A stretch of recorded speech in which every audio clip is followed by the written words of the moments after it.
Ini topik yang sangat baik, sangat sesuai, kan? Iaitu mencari kebahagiaan abadi. Semua orang dah tahu dah kan kebahagiaan abadi ni. Kan orang kata kebahagiaan yang bukan sementara sifat dia. Kebahagiaan yang sifatnya yang kita nak kecapi tu. Kebahagiaan yang abadi tu maknanya semua orang dah jawab dalam hati dia, dunia dan akhirat semua dah tahu. Okay, kalau tanya jawab selesailah ceramah malam ni, macam itulah. Semua dah tahu kan. Semua tinggal lagi kita sering bertanya pada diri kita apa yang ingin kita capai dalam hidup ni. Walaupun pelbagai kejayaan yang telah dikecapi, masih timbul persoalan apakah kejayaan yang paling tinggi dan paling kemuncak yang perlu kita capai. Soalan dia, kau dah banyak duit, tak cukup tak? Ya cukup banyak lagi kan? Tu sebab Nabi khabar apa? Nabi bagi tahu apa? Dia kata anak-anak Adam ni kalau diberikan 2 lembah emas, nescaya dia akan minta lembah yang ketiga. Tak pernah cukup selagi mana tanah tu tidak memenuhi muka dan mulut itu. Maknanya dah masuk dalam kubur lah. Selagi itulah kan? Duit berapa banyak, rumah tak boleh cukup besar lagi, tambah dapur, tambah itu, tambah ini. Tu sebab dia beli kek Putrajaya ni, kek sini, kek apartmen ni.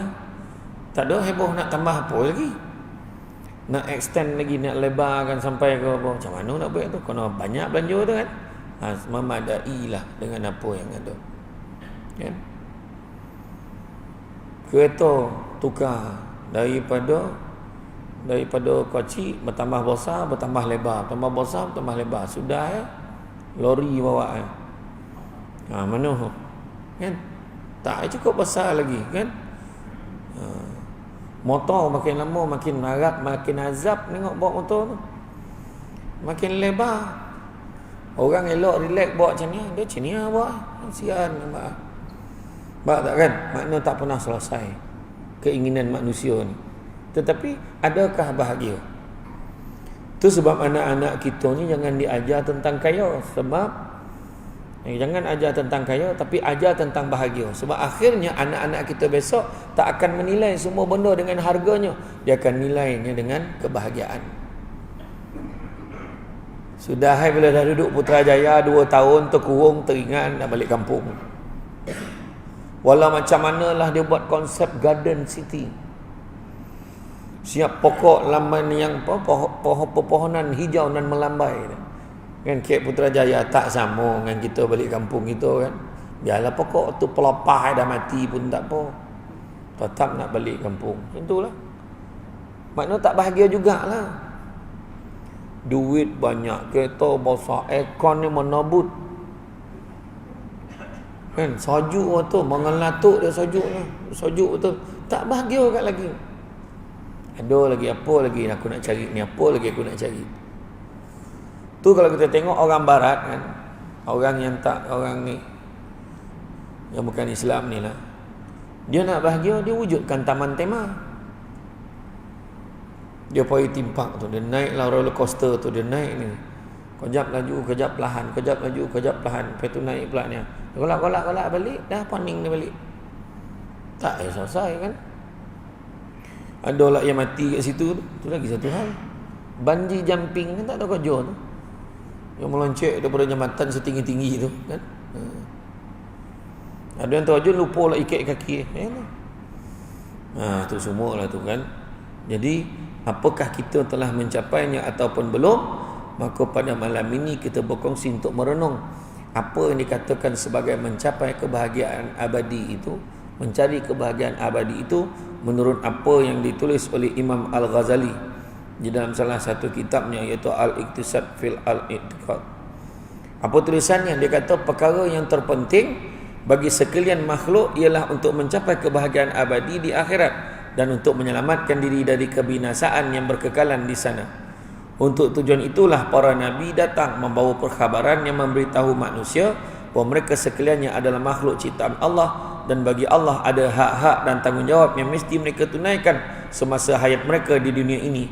Barulah mereka akan mencapai kebahagiaan abadi di akhirat dan selamat dari kebinasaan di sana. Hak dan tanggungjawab itu merangkumi perbuatan dan tindak tanduk mereka, percakapan dan tutur kata mereka, serta akidah atau pegangan hati mereka. Dalam arti kata lain, hak dan tanggungjawab manusia kepada Allah ada yang berkaitan dengan hati sanubari dhamir, ada juga yang berkait dengan anggota tubuh, ada juga yang berkaitan dengan lisan.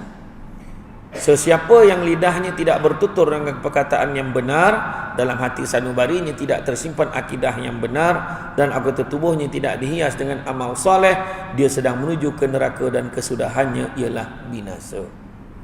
Jelas tu. Tu yang Imam Al-Ghazali beritahu kita.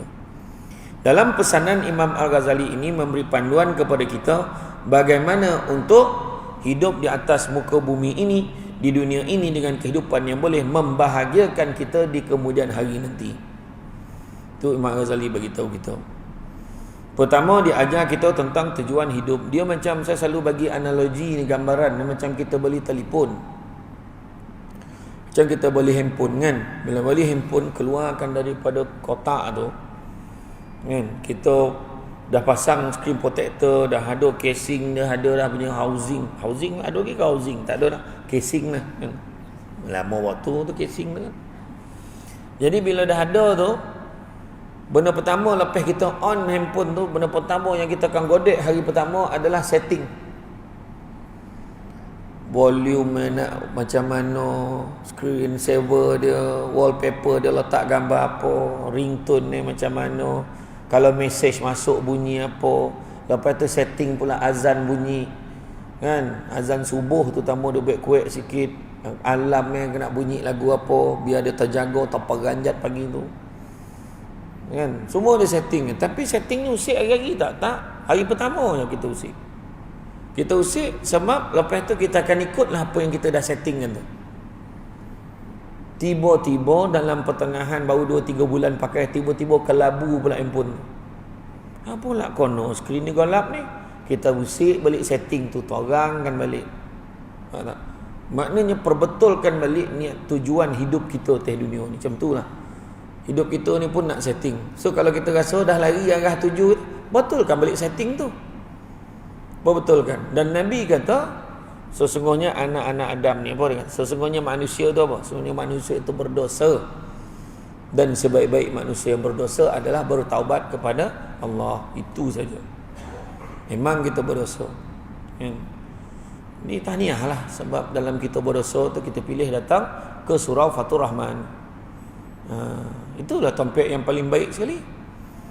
Kalau kita menjagakan, kata Abu Sa'id As-Samarkandi, Abu Laith As-Samarkandi kata, tanda kita takut pada Allah ni 7 perkara. Pertama, terlihat pada lisannya, cakap yang elok-elok. Kan tadi tutur kata tadi sebut kan, cakap yang elok-elok. Mata pandang yang baik-baik. Hati pun bersangka baik. Hati tak ada nak dongki, tak ada yang nak mengonokan orang, nak naya orang, tak ada. Kemudian terlihat pada perut dia. Perut dia tidak menelan, tak memakan benda-benda yang haram. Kemudian kaki dia tidak melangkah ke tempat-tempat yang baik. Tangan dia, yang keenam, tangan dia sentiasa buat perbuatan-perbuatan yang baik, bersedekah, tolong orang dan sebagainya. Dan yang ketujuh, menjaga ketaatannya kepada Allah dan Rasul. Yang langkah kaki itu tu kita pilih melangkah ke surau Fatur Rahman. Bayangkan antara satu masa ke satu masa kita datang. Kan orang tu kan kita tengok macam mana 7 golongan yang mendapat naungan Allah akhirat besok. Salah satunya adalah orang yang hatinya terpaut pada masjid. Nak pergi masjid ya dia. Kalau kat Putrajaya, kat Perisin sebelah ni, dia nak datang kat surau Fatur Rahman ni. Bila dia balik kampung ni, atau dia pergi rumah kawan dia Kenduri, mesti tanya, masjid jauh tak dari sini? Tanya kat masjid. Dia tak nak semayang kat orang, nak cari masjid juga, hati terpaut pada masjid. Kan? Macam itulah. Jadi makna kata bertaniah saya kata tadi, sebab kita memilih berada di rumah Allah. Kan? Contohlah kan, Allah Ta'ala cabut nyawa kita masa tengah dengan kuliah. Ingatkan lolap sampai ke isyak tak sadar. Kan? Lena waktu tidur rupa dah jiun. Inna lillahi wa inna ilaihi raji'un. Panjang cerita. Ya Allah, dia meninggal dunia waktu dia tengah-tengah kuliah. Ya, baik waktu arwah ni. Nampak? Kan? Masa bila dia meninggal? Dia meninggal tengah bersiap nak pergi surau. Orang tahu nak siap pergi surau. Dia meninggal bila? Baru balik tang surau pun elok. Bila meninggal dia baru bersiap nak pergi karaoke, kan lain cerita tu. Kan macam tu lagi oi. Senang faham tu kan. Jadi apa yang Imam Al-Ghazali beritahu kita, tujuan hidup yang pertama, Imam Al-Ghazali mengajar kita tentang tujuan hidup, apa sebenarnya yang mesti kita capai dan perlu kita bersungguh-sungguh mengejarnya semasa hayat kita di dunia ini. Itulah kebahagiaan abadi di akhirat. Kebahagiaan abadi di akhirat tidak lain adalah syurga Allah, iaitu kita mendapat tempat di dalam syurga Allah, sekaligus kita bebas dari dihumban ke dalam neraka. Apa yang disebut oleh Imam Al-Ghazali dalam tulisannya itu sebenarnya merupakan mutiara hikmah yang ditimba dari Al-Quran. Antaranya firman Allah Subhanahu Wa Taala dalam surah Ali Imran ayat 185, tiap-tiap yang bernyawa akan merasai mati. Dan sesungguhnya pada hari kiamat akan disempurnakan balasan kamu. Ketika itu siapa yang dijauhkan dari neraka dan dimasukkan ke syurga, maka sesungguhnya dia telah berjaya. Dan ingatlah bahawa kehidupan di dunia ini meliputi segala kemewahannya dan pangkat kebesarannya. Tidak lain hanyalah kesenangan bagi orang-orang yang terpedaya. Kok dia rasa selesa mana, senang mana. Contoh kita naik kereta kan, nak pergi utara, singgah ke RNR Tapah, lawa batu tompek ni. Dan ingat nak buat rumah lah sini. Cuba fikir, ada tak orang buat rumah ke RNR? Tak ada. Sebab dia tahu tu sementara. Kan pergi kilo kan, tempat hentian tu lawa macam mana pun dia tahu tu tempat persinggahan. Kalau naik bas ekspres kan, dulu saya ingat kalau nak turun pun kadang takut kena tinggal. Buat tiba-tiba bang air sakit parut lama pula kan, ni dah jalan ke tidak bos bas ni. Patut lagi sampai dia naik, rupa bas lain kan. Kadang macam tu lah kan? Orang semua tahu, tak ada siapa pun yang berhasrat nak menetap di situ, tak ada. Aku ingat aku nak beli rumah lah kat mana, aku cadang nak beli rumah kat mana, RNR tu nampak ada tanah lapang, tak ada. Situ hentian sementara sebab kita tahu kita nak teruskan perjalanan. Paling kuat pun kita minum air, paling kuat pun kita buang air, itu je lah kan. Jadi kalau orang rasa senang dan gembira maka orang itulah orang yang terpedaya kan. Allah sendiri menyebutkan sesiapa dijauhkan dari neraka dan dimasukkan ke dalam syurga, maka dia telah berjaya kan? Itulah kejayaan sebenar bagi kehidupan kita, kejayaan yang tidak ada lagi kegagalan. Dalam syurga itu tak ada kira kegagalan. Kan digambarkan dalam kitab Mukasyafatul Qulub, apabila sebahagian orang dikatakan masuk ke dalam syurga, kemudian Allah Ta'ala perintahkan malaikat bukakan tabir itu supaya mereka dapat memandang kepada aku. Allah Ta'ala suruh malaikat buka tabir. Malaikat tanyalah, bukanlah malaikat mempertikaikan, sekadar bertanya, ya Allah, mana mungkin mereka boleh melihat wajahmu ya Allah, sedangkan mereka derhaka padamu di atas dunia. Allah Ta'ala kata buka, kerana mereka ini telah bertaubat dan mereka juga menangis kerana aku ketika di atas dunia. Nampak? Menangis punya hal, soalan bocor. Menangis atas dunia kerana Allah.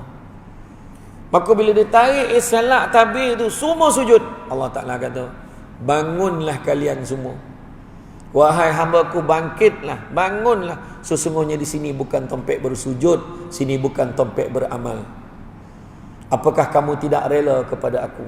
Maka semua jawab apa? Ya Allah, mana mungkin kami tidak rela kepadamu ya Allah, sedangkan kau memberikan kami apa yang tak pernah ternampak kat mata, tak pernah terdengar kat telinga, tak pernah terdetik kat hati. Macam itulah hebat syurga.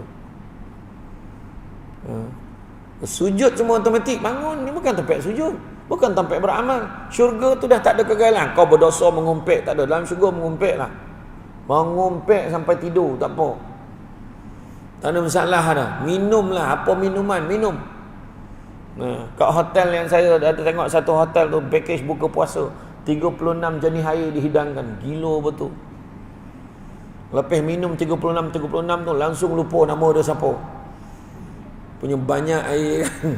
Kombong kan. Tak nak bagi tahu dekat sana apa jenis air. Dalam sungai tu bukannya boleh minum, boleh berenang. Sambutlah segala jenis air yang tak kisahlah. Air apa pun minumlah, makanlah. Tak ada siapa nak larang. Kau ni beradab lah sikit, tak ada. Tak baca doa makan pun tak apa, makanlah. Syurga kan. Masa tu tak ada siapa tanya. Siapa nak imam Zuhur ni? Tak ada siapa tanya. Tak ada siapa, asar dah masuk belum? Tak ada. Itulah syurga. Tapi atas dunia ni adalah kerja kena buat kan. Dan begitu juga yang kedua, Imam Al-Ghazali juga mengajar kita bagaimana mencapai matlamat, iaitu dengan menunaikan hak dan tanggungjawab kita kepada Allah. Kena faham yang hak tu, tanggungjawab tu kita, tugas kita kepada Allah. Bukan Allah nak mana pun, kita ni, kita yang nak.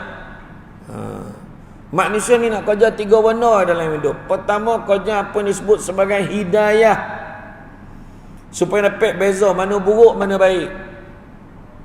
Walaupun nama bini kita Hidayah, belum cukup dah. Silap-silap hidayah tu pun tak ada hidayah lagi. Tapi makna kata hidayah ni dapat beza benda buruk dengan benda baik. Orang yang tak ada hidayah, benda buruk rasa baik, benda baik rasa buruk. Pergi surau, tak nak lah, nanti pula cakap kat orang. Pergi surau cakap kat orang tu dia takut. Pergi kelab tak apa, kawan-kawan ramai, geng-geng, baru dia masuk dalam tim tu dia tu. Nampak tak? Dia ada orang pakai, orang kata ada member-member lah kan? Itu yang pertama. Yang kedua, kejalan maghfirah, keampunan daripada Allah. Sebab sesia hidup kita kalau Allah tak ampunkan dosa kita, sesia. Dan yang ketiganya, kejalah apa yang disebut sebagai rahmah. Sebab rahmat ni apa? Rahmah ni apa? Rahmah ni tiket nak masuk syurga ni. Allah bagi rahmat baru boleh masuk syurga. Dan nak dapat rahmat ni tak ada cara lain, menunaikan hak Allah tadi. Apa dia? Beribadah banyak-banyak kepada Allah. Kan? Kita dihidupkan Allah di atas muka bumi dengan mempunyai tujuan hidup yang ditentukan Allah, yaitu beribadatullah, beribadah dan mengabdikan diri kepada Allah, seperti mana firman Allah, wa ma khalaqtul jinna wal ins illa liya'budun. Dan ingatlah, aku tidak menciptakan jin dan manusia melainkan untuk mereka menyembah dan beribadah kepadaku. Surah Az-Zariyat ayat yang ke-56. Faham tak ni? Faham. Faham kan? Nampak macam monong ni, faham tak? Faham kan? Risaulah kan? Jadi sentiasa beribadat. Kau pakat ni 9 ni tak ada kan? Boleh kan? Boleh. Okey. Sentiasa beribadat dan menghambakan diri pada Allah, itulah hak Allah yang mesti ditunaikan manusia jika mereka ingin mencapai kebahagiaan abadi di akhirat, yakni mendapat syurga Allah yang penuh nikmat. Dan lebih memahamkan kita apabila membaca hadis yang diriwayatkan dari Muaz bin Jabal radhiyallahu anhu, yang menceritakan pada satu hari Nabi SAW pernah bertanya pada sahabatnya yang bernama Muaz. Dia kata, "Wahai Muaz, tahukah kamu apakah hak Allah yang mesti ditunaikan oleh hamba-hambanya?" Maka Muaz menjawab, "Allah wa rasuluhu a'lam." Hanya Allah dan Rasul juga yang lebih mengetahui. Lalu bagi dia menjelaskan, hak Allah yang mesti ditunaikan hambanya ialah mereka hendaklah menyembahnya tanpa mensyirikkan sesuatu pun dengannya. Bagi dia bertanya lagi, "Ma haqqul ibadi 'ala Allah?" Katakan, "Tahukah kamu apa dia hak hamba yang dijanjikan oleh Allah?" Maka Muaz menjawab, "Allah wa rasuluhu a'lam." Maka dia jawab lagi, "Allah dan Rasulnya lebih mengetahui." Lalu Nabi menjelaskan bahawa itulah dia yang tidak akan mengazab sesiapa yang tidak mensyirikkannya dengan sesuatu apapun.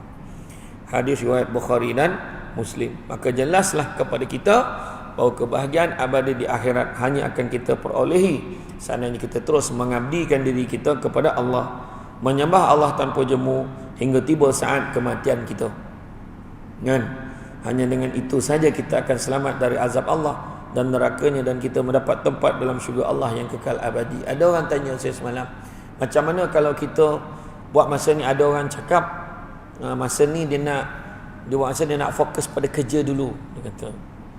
Kemudian nanti dah umur masuk 50 tahun, sampailah ke penghujung, dia kata, barulah dia nak fokus pada ibadah lebih daripada yang lain. Itu soalan dia tanya. Saya tanya, kau confirm ke sampai 50? Tu soalan yang saya tanya. Kan, yang dia nak tetapkan target 50 baru start tu. Kan panjang cita-cita tu. Kan? Kalau kita tengok kan, memang betul antara larangan kan. Dalam kitab Minhaj Al-Abidin ni, Allah melarang hamba-Nya panjang cita-cita. Kalau hidup pagi jangan cita-cita hidup petang. Tapi orang kita jangan kata hidup petang. Dia cakap hujung tahun sok kau tengoklah macam mana aku buat rumah aku ni. Ayat dia. Yang paling nak tengok, yang paling ramai panjang cita-cita sekarang ni apa? Dulu dalam 2 minggu, 2 bulan, 3 bulan. Sekarang setahun. Apa dia? Baju raya. Main-main. Sepapan kat nilai tu dia balik.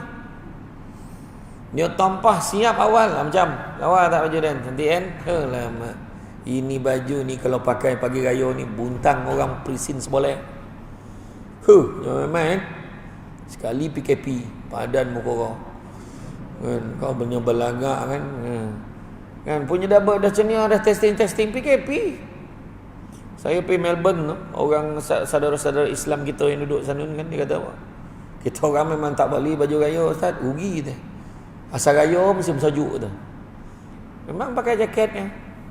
Dia kata kan sampai dah Melbourne kan. Kau ingat dan kampung mana kan? Sampai kan? Ceramah.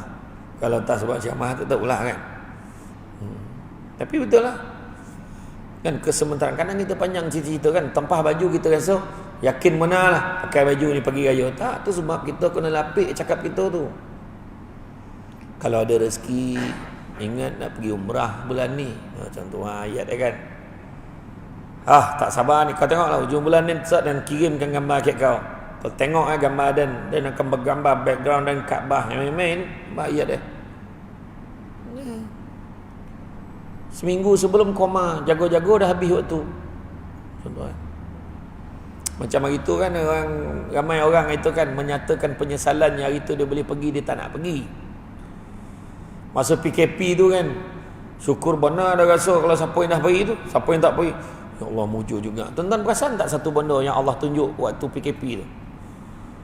Tengok tak live yang dekat Masjidil Haram tu? Ya. Orang luar tak boleh datang. Tapi orang Arab boleh pergi. Orang yang kat Makkah boleh pergi. Tapi kenapa tak ramai? Mana nak tunjuk selama ni yang ramai orang luar, bukan orang Makkah. Tuan-tuan perasan tak benda tu? Waktu dah dilonggarkan untuk umat, untuk apa? Untuk masyarakat situ tak baik. Tak ramai. Malahan pernah hamak saya sekali tu. Dia berbual dengan orang Arab yang dekat luar tu kan. Korang ni dia menego kat luar. Dia tak masuk dalam, tak pergi ke buat umrah ke buat haji. Kita orang dekat bila-bila boleh pergi ayat dia. Sudah sampai ke sudah tak pergi. Kan? Tapi tuan-tuan, ada orang tu, orang Malaysia ni berapa ramai itu dia kata menyesal sebab hari tu boleh pergi, dia tangguhkan pergi Paris dulu, pergi Korea dulu, pergi Thailand ada. Itu nantilah kata. Ya. Pergilah, siapa yang belum pergi umrah ni ada peluang pergilah. Kan? Belum pernah lagi saya dengar orang pergi umrah, pergi haji, balik tu dia tak nak pergi dah. Tak pernah dengar lah. Kebanyakan ni nak pergi, ya Allah nak pergi lagi, ya Allah. Yang insaf mesti makbul.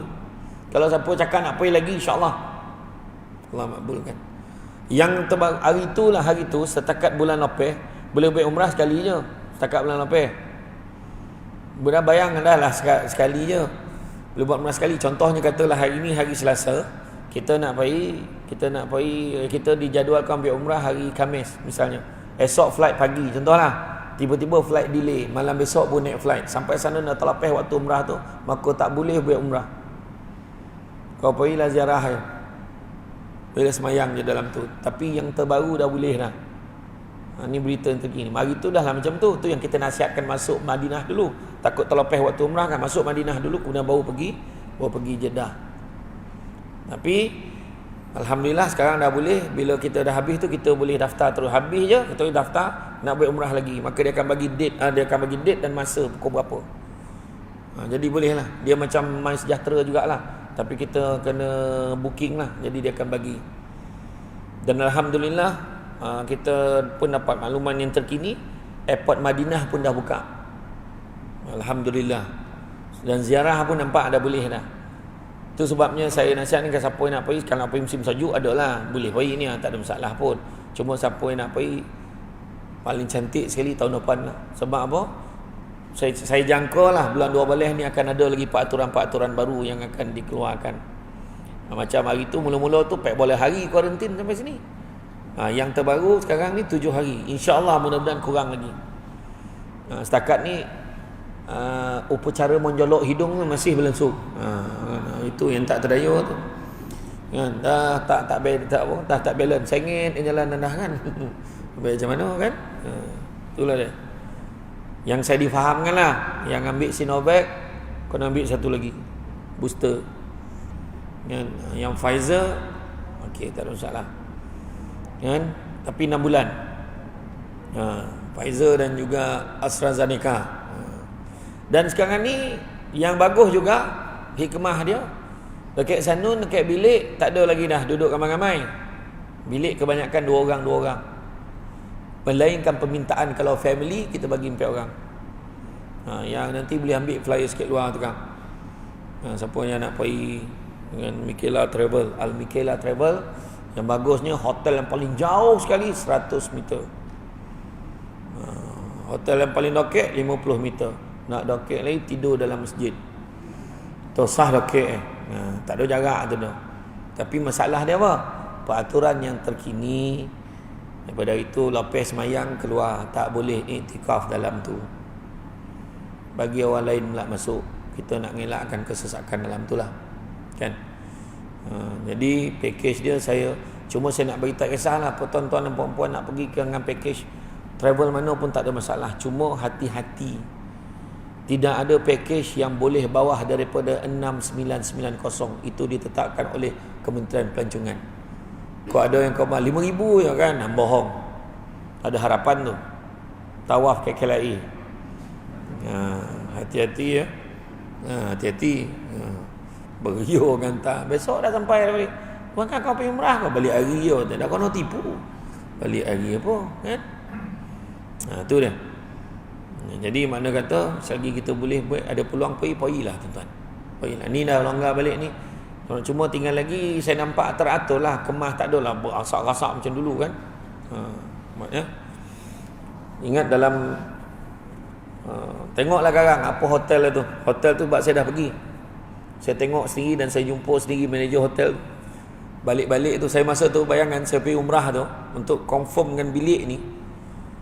Saya pergi 2 hari setengah Makkah, 2 hari setengah Madinah. Bayangkan 5 hari balik Malaysia balik. Macam pergi Menanjung kan. Pergi utara balik ni 9 bilik macam tu lah 5 hari. Tapi ni 2 hari setengah Makkah, 2 hari setengah Madinah. Pergilah tuan boleh pergi. Jadi dalam ruang lingkup ibadah hakikatnya perkara tersebut menggabungkan segenap yang ada pada diri kita untuk ibadah dan pengabdian kepada Allah. Iaitu apa? Hati sanubari kita isikan keimanan kepada Allah, ikhlas kepada Allah, cinta dan kasih kepada Allah, takutkan kemurkaan Allah, mengharapkan redha Allah, sentiasa bertawakal kepada Allah, bertaubat dan kembali kepada Allah. Itu hati kita. Manakala lidah kita hendaklah mengucapkan syahadah, sentiasa berzikir, membaca ayat-ayat yang tanpa jemu, berdoa memohon kepadanya, mengajak manusia kepadanya, bercakap benar, tidak mengumpat, mengeji orang lain, tidak mengadu domba dan sebagainya. Jadi makna kata dalam hal ni lidah kita ni zikirlah banyak-banyak. Jadi tuan-tuan jangan poning-poning kepala. Sekarang ni dia ada mazhab TikTok dengan mazhab Instagram namanya. Dia kata ni semua yang zikir-zikir pas semayang ni semua Nabi tak ajar tu.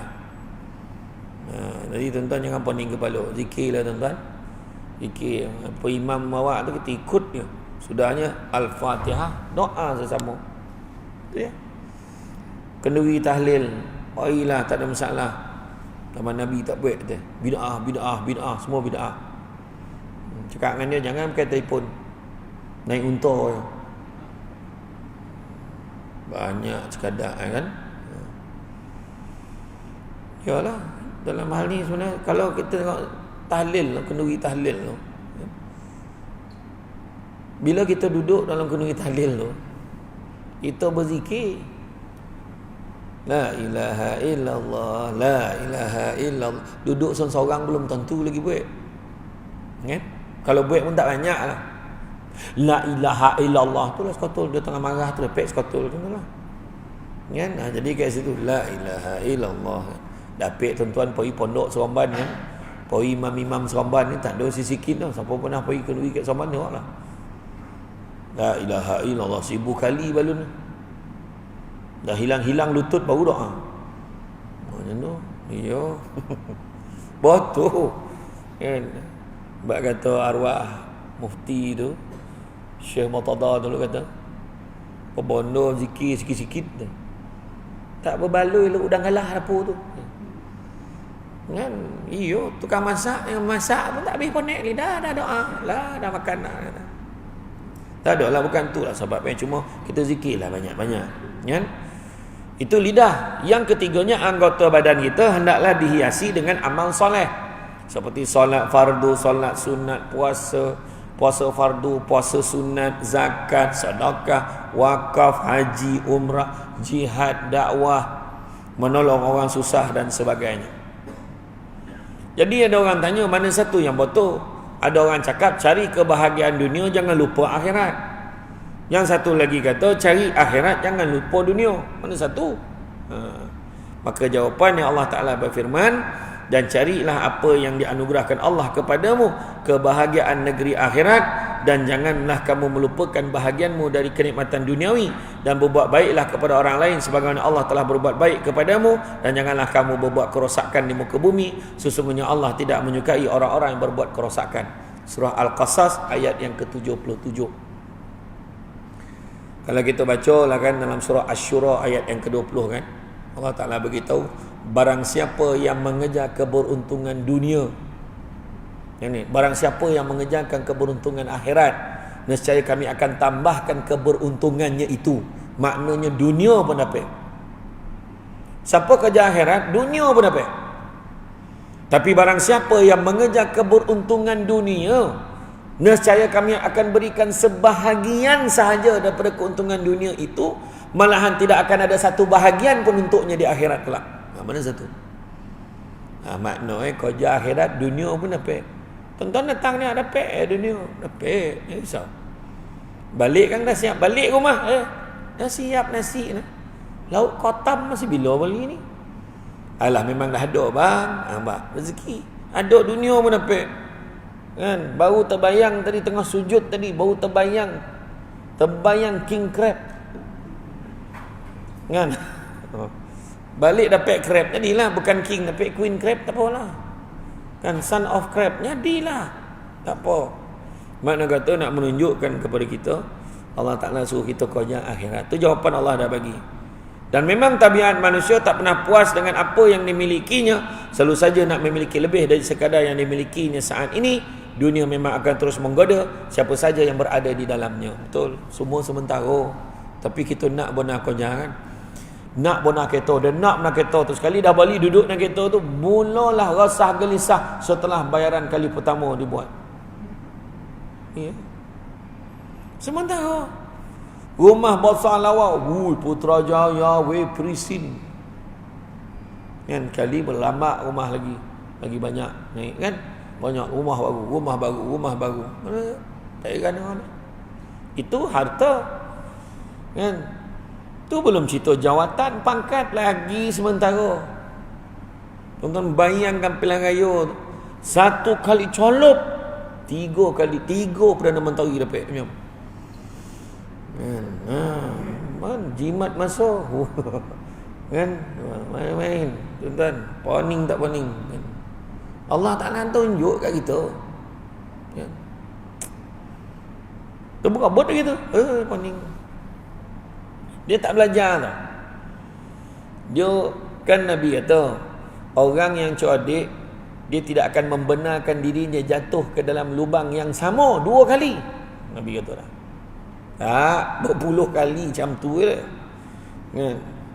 Tak tahulah tuan-tuan. Saya punya pandangan macam tu lah. Kita bukan cakap sesiapa, tapi secara umumnya macam tu lah hakikatnya. Kan?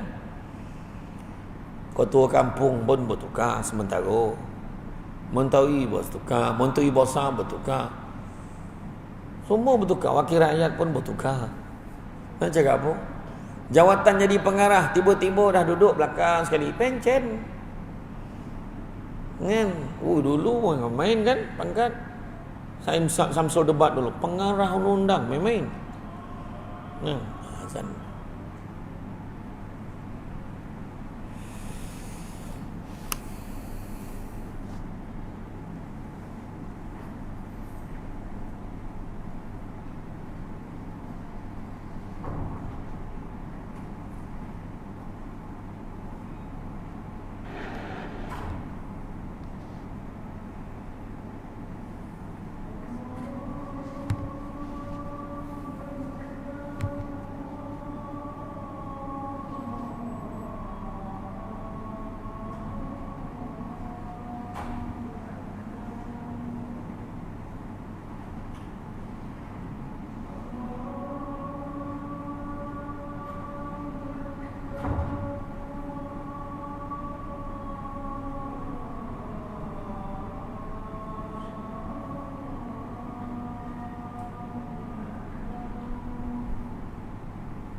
Ya, sambung balik.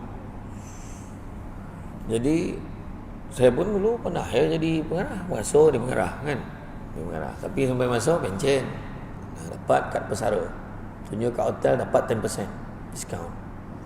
Ya. Jadi sementara masa mula-mula kerja tu rasa wih lama lagi ni jadi pengarah ni, tak. Sampai masuk kita lepeh jawatan kita. Kan? dah sibuk benar ceramah, pilih, kono pilih tak dapat baik dah. Tak boleh tamak ambil dua-dua dah. So lapihkan satu. Kan. Jadi alhamdulillah kan. Alhamdulillah kan, sebenarnya kita ni hidup ni kalau kita sadarlah semua tu sementara, kita beruntung. Maknanya kita ni setidak-tidaknya keuntungannya kita tidak terpedaya dengan apa yang ditawarkan oleh dunia kepada kita. Kan? Dunia memang akan terus menggoda sesiapa saja yang berada di dalamnya. Dunia menawarkan sejuta kenikmatan yang dapat membuat manusia tergiur, kan? Terliur akan kelazatannya. Begitulah tipu daya dunia yang fana ini. Fahamilah bahawa dunia ini tak ubah seperti air laut, semakin diminum semakin kita kehausan. Semakin kita berusaha untuk mengajar dunia, maka akan semakin terlena pula kita dibuatnya. Khawatirlah apabila sampai kita tenggelam dalam keindahan juga kenikmatan lautan dunia, kerana bila mana diri sudah tenggelam dalam lautan dunia, akan sukar untuk kita kembali ke permukaan. Kerana memang dunia diciptakan indah bagi orang-orang yang menganggap dunia ini adalah segala-galanya. Dari Zaid bin Thabit radhiyallahu anhu, beliau berkata, kami mendengar Rasulullah sallallahu alaihi wasallam bersabda, barang siapa yang menjadikan dunia tujuan utamanya, maka Allah akan mencerai-beraikan urusannya dan menjadikan kemiskinan, tidak pernah merasa cukup, selalu ada di hadapannya, padahal dia tidak akan mendapatkan harta benda dunia melebihi dari apa yang Allah tetapkan baginya. Dan barang siapa yang menjadikan akhirat tujuan utamanya, maka Allah akan menghimpunkan urusannya, menjadikan kekayaan selalu merasa cukup ada di dalam hatinya, dan harta benda duniawi datang kepadanya dalam keadaan rendah, hina, tidak bernilai di hadapannya. Kalau tuan-tuan kenal lah Ustaz Ahmad Rizab, kan? Ustaz Ahmad Rizab, dia buka pondok tu kan, Darul Atik tu. Saya tanya dia, banyak tak belanja ayah kita ni? Kebanyakan asatizah panggil dia ayah dia. Banyak tak belanja? Ikut banyak, memanglah banyak, dia kata. Tentu jawab dia, banyak-banyaklah. Tapi alhamdulillah, dia kata. Dan bila saya perhati, saya pernah pergi sana kan, tengok, aduh ya orang hantar barang, hantar boreh, hantar makanan, sumbangkan duit, ada. Jadi tak ada, dia kata macam tu lah, dia kata. Tak ada lah dia minta-minta dengan orang. Orang minta lagi dengan dia, ada.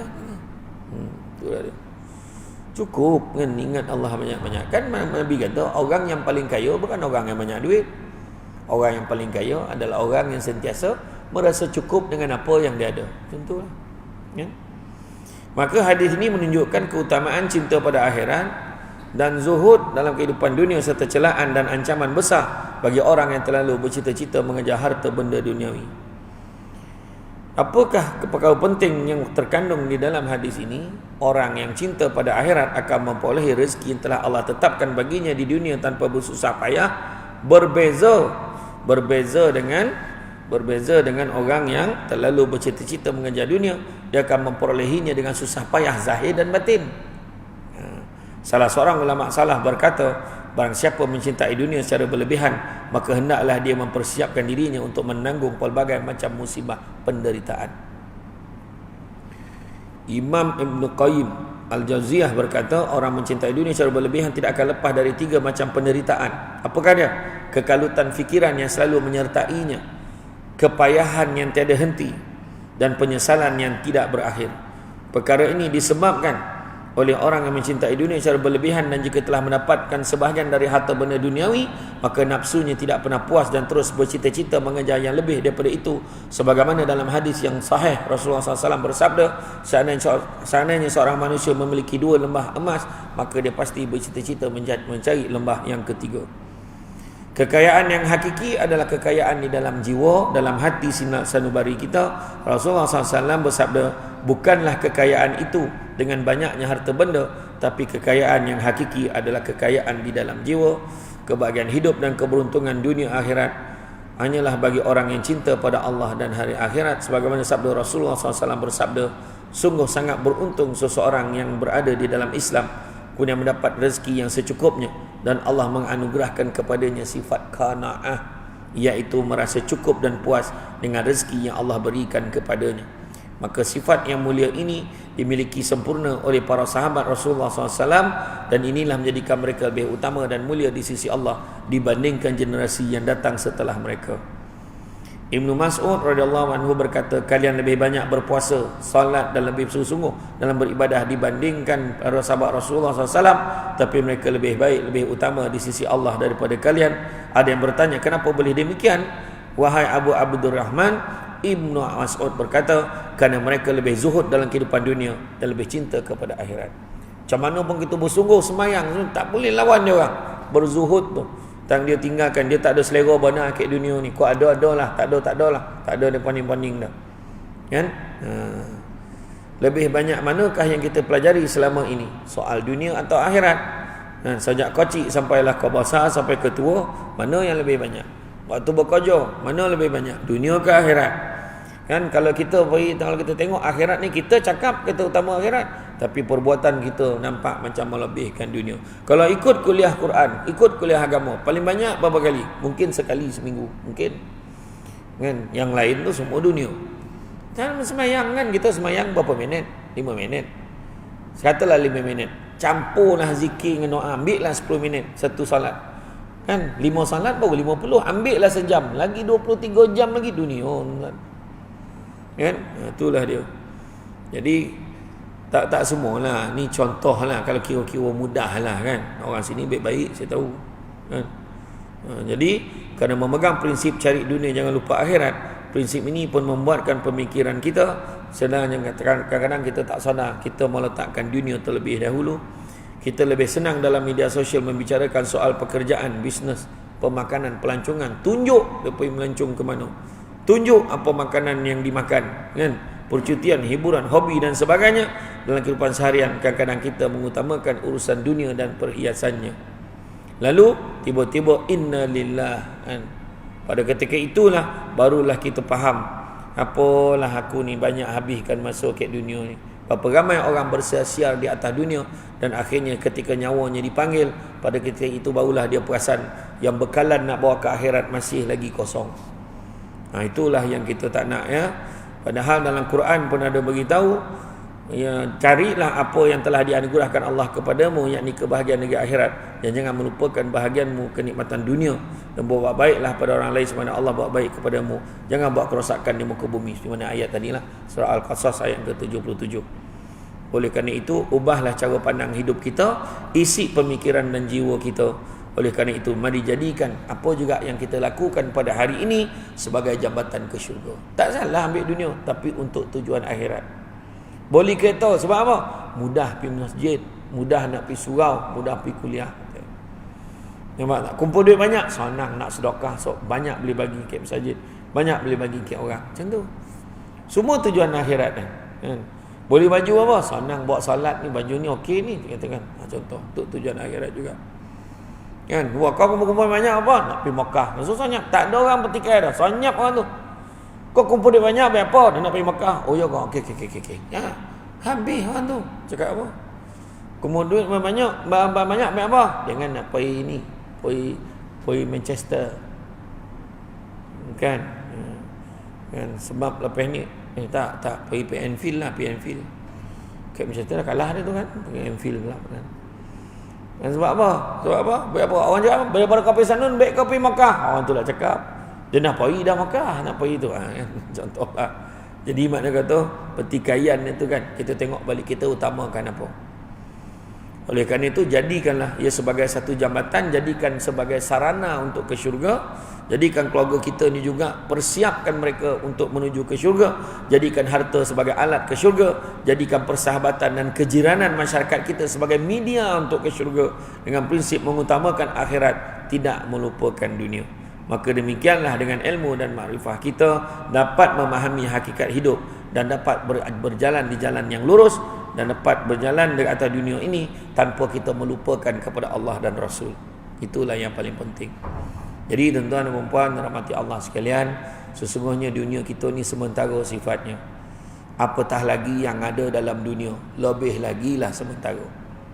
Dunia sementara, apatah lagi yang ada dalam dunia.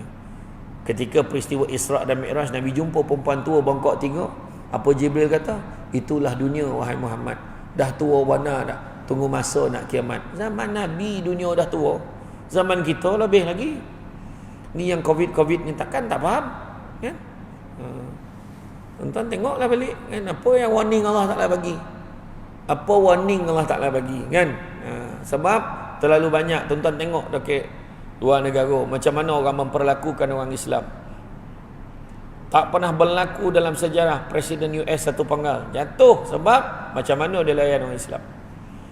Macam mana dia hina orang Islam, dihalau dalam majlis tu, keluar orang pakai tudung tu semua keluar, dihalau orang Islam. Maka setelah berdekad-dekad lamanya tak berlaku, dia dah jadi presiden satu penggal kalah.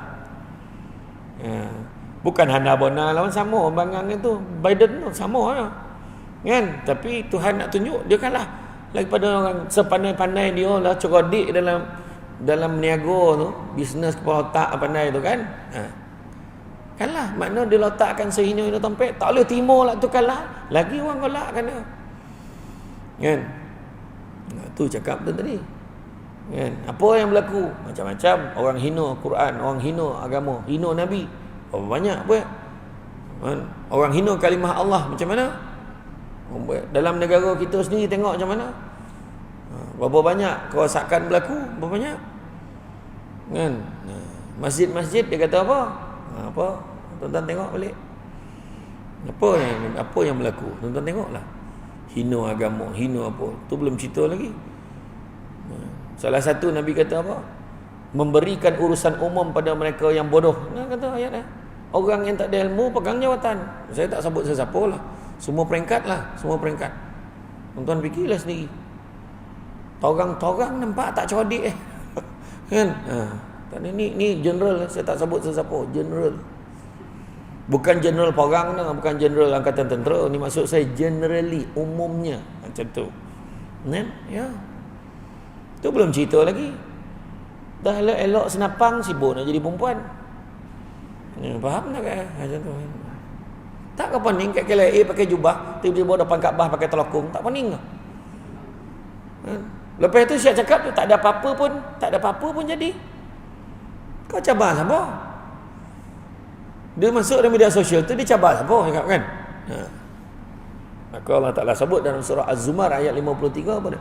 Qul ya ibadiyallazina asrafu ala anfusihim, wahai hamba-hamba yang melampaui batas atas diri mereka sendiri. La taqnatu mir rahmatillah, jangan putus asa dengan rahmat Allah. Innallaha yaghfiru dzunuba jami'a, sungguhnya Allah nak ampunkan dosa-dosa kesemuanya. Innahu huwal ghafurur rahim, sungguhnya Allah Maha Pengampun lagi Maha Penyayang. So sadarlah sikit-sikit. Sikit-sikit sadar. Okeylah tu. Jangan tak sadar, kan? Jadi tuan-tuan dan puan-puan rahmati Allah sekalian, itulah dia. Sebenarnya hidup kita ni macam itulah tuan-tuan. Sampai masanya kita akan dipanggil oleh Allah SWT. Jadi buatlah kebaikan banyak-banyak, sebab kita tak tahu kebaikan yang mana yang akan membawa kita masuk ke syurga. Buat banyak-banyak. Dan satu lagi, bersama-sama bermasyarakat kita ni, jaga satu sama lain. Orang Islam kena saling jaga menjagai. Kadang malu tengok orang yang bukan Islam ni, dia lah elok sepakatnya. Kita semua tompek bergaduh. Kan? Sini bergaduh, kat masjid bergaduh, kat sini bergaduh. Makan tak nak makan orang tu. Apa tahu mana? Kawan tu bergaduh, tang nego sesama. Iya kan, heran gitu kan. Dah apa parut kan? Iya. Itulah dia. Jadi kita berbaik-baiklah antara satu dengan yang lain. Tuan-tuan ingat apa saya cakap ni? Kalau nak berjalan laju, jalan seorang. Kalau nak berjalan laju, jalan seorang. Tapi kalau nak berjalan jauh, jalan sesama. Itu fahamlah maksud dia tu. Orang Islam kena baik antara satu dengan yang lain, lengkap melengkapi. Nabi tunjuk macam ni orang Islam ni. Macam ni betul tak? Bukan macam ni pergi kau. Mati lagi baik tu. Sanggup dia tu. Biar dia akan mati, kita mati, dia pun mati sama. Yang penting sesama puas hati tak dapat. Sanggup dia macam tu. Tu orang Islam tu. Kat Malaysia. Kan? Itu dia. Melayu takkan jatuh, melainkan sebab Melayu juga macam kayu lah. Kayu kan tumbang sebab dek kayu juga. Sebab ulu kapak tu kayu. Sekarang tak ustaz, dia pakai chainsaw je. Iyalah. Tapi itulah dia pengajaran yang kita dapat lah kan. Jadi tuan-tuan, itu saja daripada saya. Saya ucap terima kasih di atas kesudian mengundang saya pada hari ini. InsyaAllah itu saja daripada saya. Saya ucap terima kasih banyak. Mudah-mudahan kita jumpa